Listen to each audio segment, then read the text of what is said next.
kunci dari yang tadi awal saya bilang nih, bahwa WhatsApp ini adalah media yang sangat powerful karena ini bener-bener langsung ke tangannya customer gitu, karena mereka megang handphone terus menerus dan kita bisa langsung say hi ke mereka tuh kapan aja. Jadi itu adalah nilai yang sangat powerful sekali.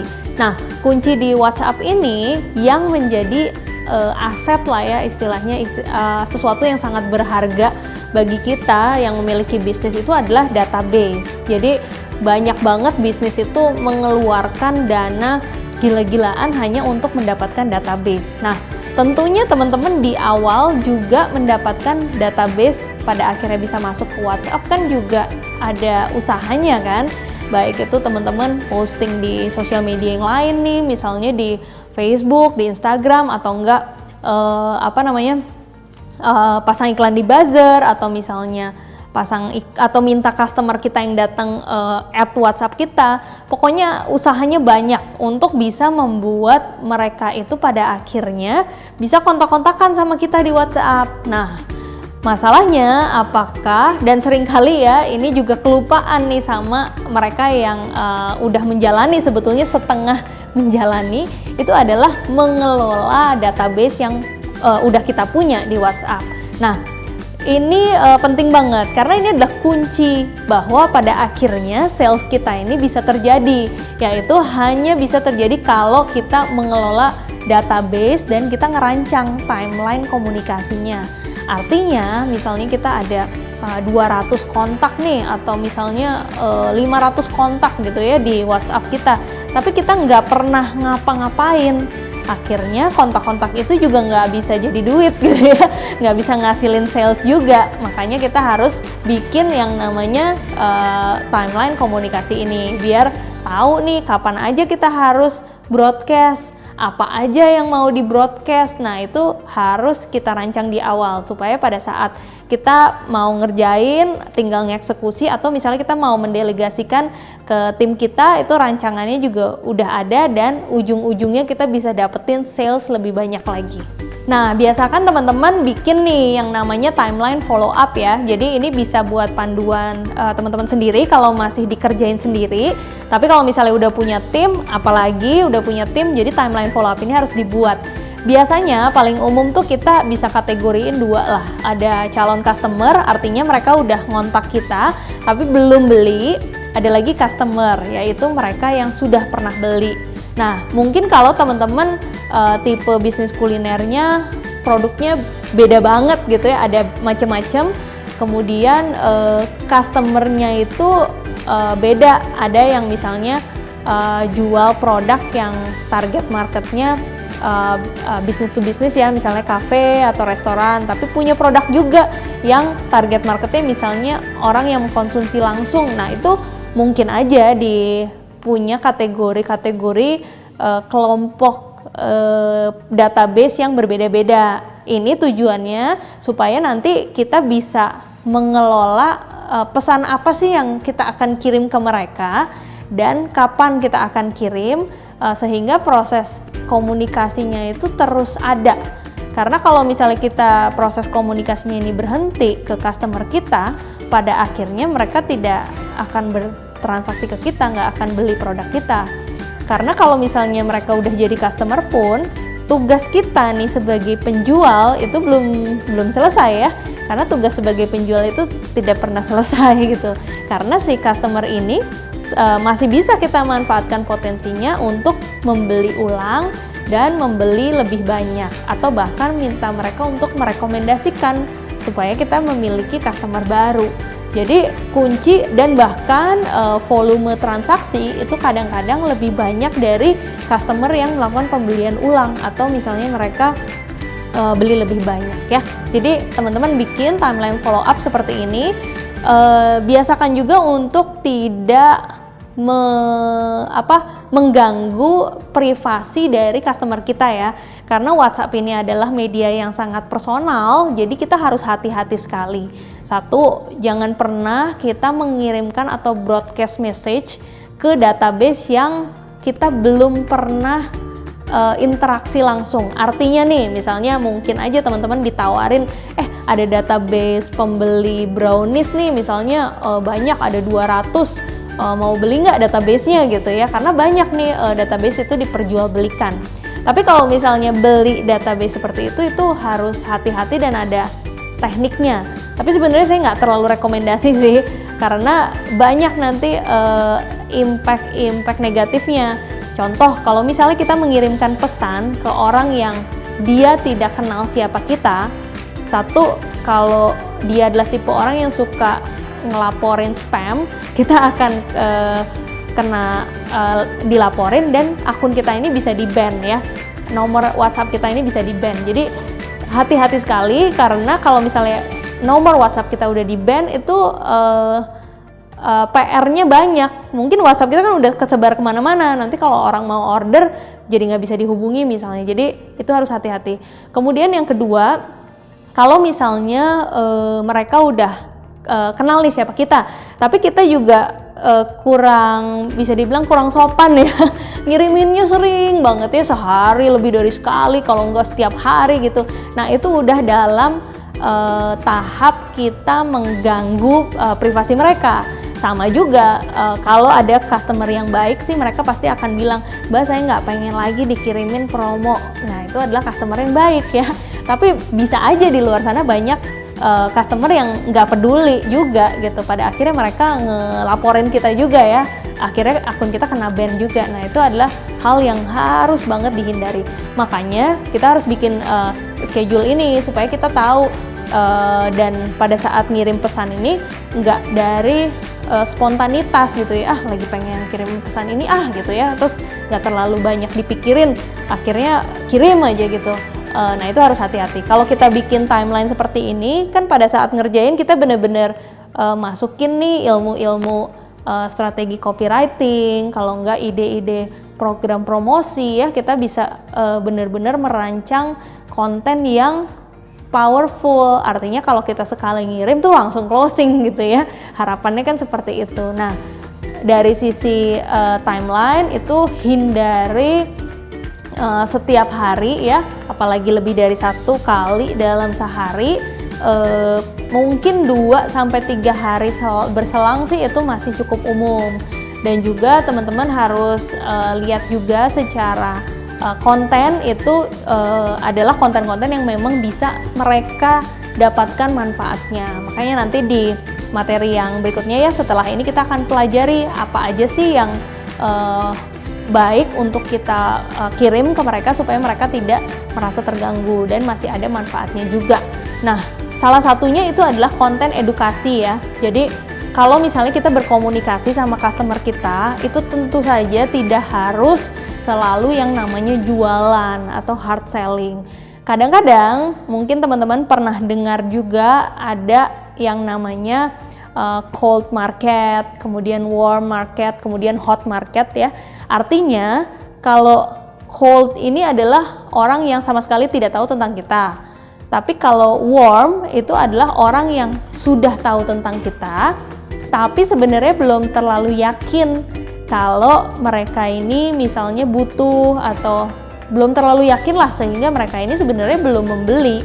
Nah, satu lagi nih tahapannya adalah hot market, di mana mereka itu setelah tahu sering kita edukasi. Kalau misalnya kita jual produk kuliner nih, misalnya mengandung bahan-bahan yang bisa meningkatkan imunitas, atau produk-produk kita misalnya tanpa pengawet. Nah itu harus diedukasi, misalnya apa sih dampaknya kalau misalnya kita makan produk yang ada kandungan pengawetnya dalam kurun waktu yang lama contohnya. Nah itu kita kirim edukasi-edukasi seperti itu, sehingga pada saat nanti kita mengirimkan konten yang jualan, mereka itu udah ada di hot market. Artinya mereka udah tahu manfaat, benefit, dan mereka udah yakin untuk membeli produk kita. Jadi itu ya tujuannya. Kalau misalnya calon customer ya berarti masih warm. kalau customer ya berarti ini udah hot, berarti nanti konten-kontennya ini juga akan berbeda. Oke, ini ada 6 nih contoh dari seperti apa tipe konten atau message ya yang bisa kita kirimkan. Ada tipe yang bisa kita pakai untuk keduanya, tapi ada juga yang misalnya memang diperuntukkan untuk salah satunya aja. Contoh, nah ada yang namanya program limitasi. Ini salah satu yang paling ampuh nih dan tingkat closingnya juga tinggi. Program limitasi ini bisa dibagi dua ya. Satu itu limitasi waktu misalnya. Jadi kalau PO hari ini itu bisa mendapatkan gratis apa misalnya, atau diskon sekian persen untuk yang PO hari ini, atau contohnya macam-macam. Tapi dari sisi limitasi ini contohnya adalah limitasi waktu. Biasanya customer itu kalau dikasih limitasi waktu, mereka jadi punya sense of urgency ya. Jadi wah, kalau misalnya nggak hari ini nanti saya jadi keluar uang lebih banyak misalnya. Padahal memang mereka udah pengen beli produknya tapi belum dieksekusi aja nih gitu. Itu banyak ya. Kita mungkin kalau pengalaman pribadi juga sering seperti itu kan. Nah, begitu kita dikasih penawaran, kalau PO hari ini, kalau pesan hari ini itu kita bisa mendapatkan gratis ini. Nah, itu akan mendorong mereka untuk lakukan action sekarang juga gitu. Nah, limitasi yang kedua itu bisa juga dari sisi jumlah. Contohnya stok untuk brownies rasa kopi ini tinggal ada 5 lagi. Jadi siapa cepat dia dapat, kemudian baru akan produksi lagi 2 minggu lagi, contoh ya. Nah, itu juga bisa dari sisi limitasi jumlah. Wah, nanti kalau nggak order sekarang berarti nanti nggak akan kebagian misalnya. Nah, itu contoh program limitasi. Program limitasi ini sebenarnya sangat cocok ya kalau misalnya digunakan untuk memfollow up calon customer supaya mereka action sekarang. Tapi sebenarnya kalau ke customer juga bisa, kalau misalnya kita lagi ada kebutuhan-kebutuhan tertentu ya. Contoh misalnya udah tanggal 28 nih, target sales bulanan belum kecapai. Ya udah deh bikin program limitasi supaya lebih banyak orang yang belinya sekarang gitu, bukan 4 hari lagi yang udah masuk ke bulan depan misalnya. Itu juga bisa ya. Atau misalnya kita lagi ada satu stok yang banyak, sedangkan kita lagi ada kebutuhan untuk menghabiskan secepatnya stok itu. Nah, itu juga bisa pakai program limitasi. Nah, contoh yang berikutnya ya, konten untuk di WhatsApp itu adalah edukasi. Edukasi ini udah sempat saya ceritain sedikit tadi di depan, yaitu kita memberikan informasi sebanyak-banyaknya tentang manfaat dari produk. Pada saat kita ngasih edukasi, konten ini nggak harus selalu dihubung-hubungkan dengan produk ya. Jadi misalnya hari Selasa nih kita kirim tentang manfaat kopi gitu ya. Udah, kirimnya tentang manfaat kopi aja, bawahnya nggak usah ada kalau mau order apa segala macam, nggak usah. Kemudian nanti 2 hari lagi misalnya kita kasih manfaat kopi juga, tapi bentuknya bukan artikel, tapi kayak infografik atau diagram gitu ya. Tapi masih membahas hal yang sama misalnya. Nggak usah jualan juga.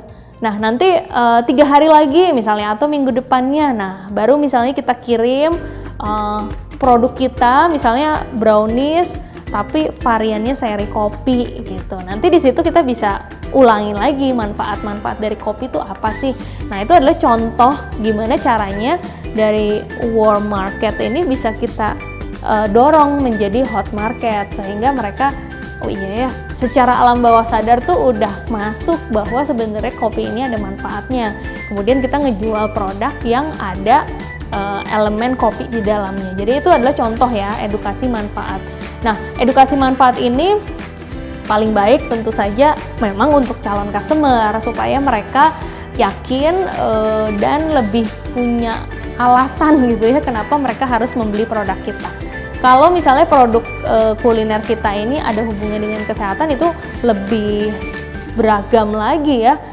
Konten-konten edukasinya ini jauh lebih mudah karena banyak banget yang bisa kita sampaikan gitu ke calon customer supaya meyakinkan mereka.